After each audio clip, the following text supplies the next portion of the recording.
Assalamualaikum teman-teman, perkenalkan kami dari kelompok 5 mata kuliah bimbingan konseling program studi pendidikan agama Islam kelas 5G Institut Agama Islam Negeri Salatiga yang beranggotakan 1 Hidayat Masufah dengan NIM 23010190094, yang kedua Sandia Kusumawardani dengan NIM 23010190068, yang ketiga Muflihatur Rohmah dengan NIM 23010190183, dan yang terakhir yaitu Kurnia Alberkati Septiani dengan NIM 23010190089. Berikut kami akan memaparkan hasil diskusi kelompok kami. Bimbingan dan konseling dari segi filsafat. Landasan filosofis atau filsafat merupakan landasan yang dapat memberikan arahan dan pemahaman khususnya bagi para konselor dalam melaksanakan setiap kegiatan bimbingan dan konseling yang lebih bisa dipertanggungjawabkan secara logis, etis, maupun estetis. Kemudian yang selanjutnya, saya akan menjelaskan tentang rasional perlunya BK dari tinjauan filsafat. Dalam hal ini, manusia membutuhkan suatu bekal pengetahuan dasar tentang nilai moral yang sesuai dengan norma-norma yang berlaku, supaya manusia tidak menggunakan ilmu sebagai alat penghancur atau pengrusak suatu sistem di dunia ini atau di bumi ini.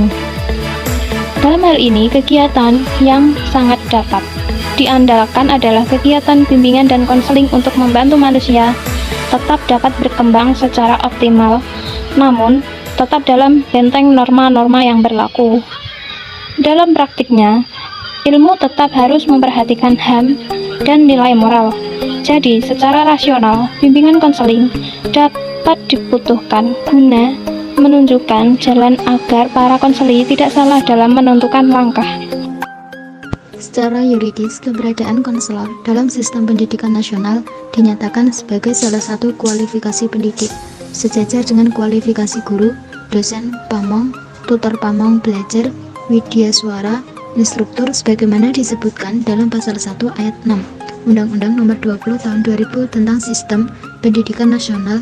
Bila kita runut ke belakang, keberadaan konselor secara yuridis juga tercantum Nomor 2 Tahun 10 Pasal 2 Ayat 2 dengan sebutan guru pembimbing, akan tetapi dari pasal-pasal tersebut pengakuan secara eksplisit dan kesejajaran posisi antara tenaga pendidik satu dengan yang lainnya itu ternyata tidak dilanjutkan dengan spesifikasi konteks, tugas, dan ekspektasi kinerja yang cermat, karena yang diatur dalam pasal-pasal berikutnya hanyalah konteks, tugas, dan ekspektasi kinerja dari mayoritas pendidik yang menggunakan pembelajaran sebagai konteks layanan tersebut.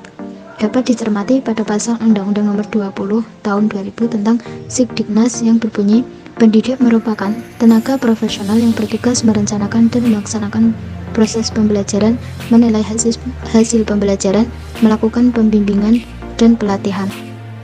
Psikologis. Tinjauan psikologis dalam BK adalah memberikan pemahaman tentang perilaku individu yang menjadi sasaran layanan atau konseli. Tinjauan psikologis dalam BK adalah memberikan pemahaman tentang perilaku individu yang menjadi sasaran layanan atau konseli.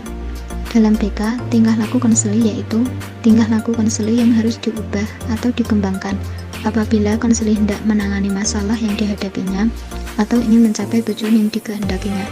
Tingkah laku merupakan gerak hidup individu yang dapat dirumuskan dalam bentuk kata kerja. Jenis dan tingkah laku manusia terus berkembang sesuai dengan perkembangan budaya mereka. Perkembangan sosial budaya sangat diperlukan untuk menanggulangi berbagai permasalahan tersebut untuk menciptakan iklim budaya yang sesuai dengan kepribadian bangsa Indonesia yang sesungguhnya. Seorang individu pada dasarnya merupakan produk lingkungan sosial budaya di mana mereka hidup. Manusia sudah dididik dari sejak lahir dalam membelajarkan dan mengembangkan pola-pola perilaku sejalan dengan tuntutan sosial dan budaya di lingkungan sekitarnya yang ada. Lingkungan sosial budaya yang telah melatar belakangi dan melingkupi individu berbeda-beda sehingga menyebabkan perbedaan pula dalam proses pembentukan perilaku dan kepribadian individu yang bersangkutan. Dalam proses bimbingan dan konseling ini akan terjadi komunikasi interpersonal antara konselor dengan klien, yang mungkin antara konselor dan klien memiliki latar sosial dan budaya yang berbeda.